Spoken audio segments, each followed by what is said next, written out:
तिमी नबोल्दा प्यारो मौसम पनि लाग्न थाल्यो उजाड।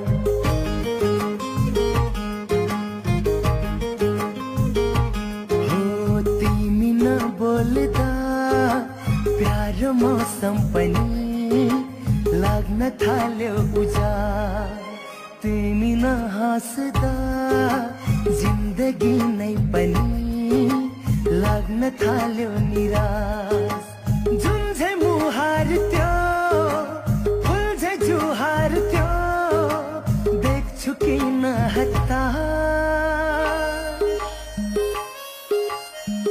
के साँच्चै तिमी रिसाकै हौ त? के साँच्चै